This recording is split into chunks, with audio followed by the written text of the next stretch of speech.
Salut les champions, aujourd'hui je remplace la chaîne de mon vélo suite au remplacement du plateau. Je te mets une petite fiche au-dessus et un lien dans la description si cette vidéo t'intéresse. Donc je vais remplacer ma chaîne. Voilà, donc si tu découvres la chaîne, tu peux laisser un pouce bleu, t'abonner. Pour le reste, bonne vidéo à vous.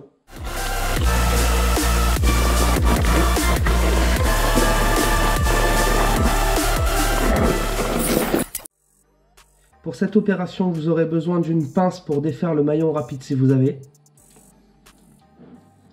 Et d'un dérive chaîne, qui moi est sur mon multi-outil. Et évidemment une chaîne neuve. J'ai retiré l'ancienne chaîne, qui est ici d'ailleurs, par terre. J'ai dégraissé la nouvelle, et donc je vais la mettre en place. Donc pour la mettre en place, j'ai regardé beaucoup de vidéos et j'ai retenu la technique de blow-up. Je te mets une petite fiche au-dessus si ça t'intéresse. Qui consiste à se mettre sur le plus petit plateau. Bon, en l'occurrence, moi, c'est un monoplateau, donc ça va être facile. Et le plus petit pignon de la cassette. Allez, c'est parti. Partant du plateau, on suit le petit chemin. Donc sur le dérailleur, donc c'est un SRAM GX. On passe d'abord sur le premier galet, le galet supérieur, on passe devant. On suit le chemin et sur le galet du bas, on passe derrière. Une fois qu'on a fait ça, on peut détendre son dérailleur. Donc chez SRAM, là, vous avez le petit cadenas qui vous permet qui vous permet de verrouiller le dérailleur dans cette position. Un petit coup en avant et le dérailleur reprend sa position. Pour ce qui est de la mesure de la longueur de chaîne, de ce que j'ai compris, en gros, le dérailleur sur le petit pignon doit être comme ça à peu près. Donc là, l'idée, c'est de joindre les deux bouts de la chaîne en ayant une légère tension sur le dérailleur.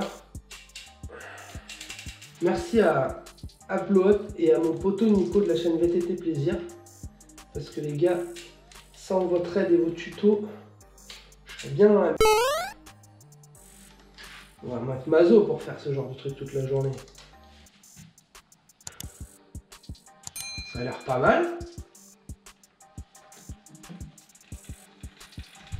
Donc l'astuce qui m'a été donnée pour vérifier la tension de la chaîne, c'est de réussir à passer un doigt entre le galet supérieur et la chaîne quand on est positionné sur le petit pignon.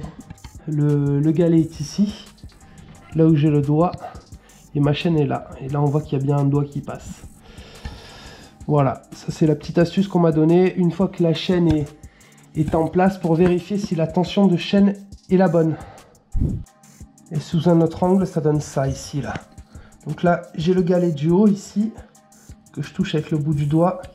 Et là, on voit bien que j'ai un doigt qui passe entre la chaîne et le galet. Voilà.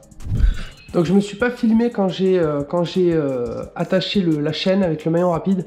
Pour faire cette action, pour faire cette étape, j'ai positionné donc le dérailleur en position totalement détendue via le petit cadenas ici.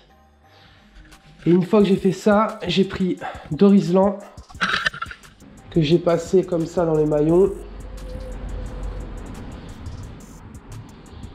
Donc voilà, histoire de tenir la chaîne. Et à partir de là, j'ai pu placer mon maillon rapide et serrer ce dernier. Donc en mettant, une fois qu'on relâche tout, en mettant un gros coup de pédale. Petite chose à savoir en plus, je ne sais pas si on voit bien. Chez SRAM, il n'y a pas de sens pour la chaîne. Par contre, bien faire attention au maillon rapide, il y a une flèche qui indique le sens de la marche. Donc bien respecter ça et pas le mettre à l'envers. Voilà, par ça c'est la seule chose à savoir. Pardon. Voilà, vidéo finie. Changement de la chaîne, c'était franchement compliqué, c'était chiant. C'était plus compliqué que le changement du plateau, largement.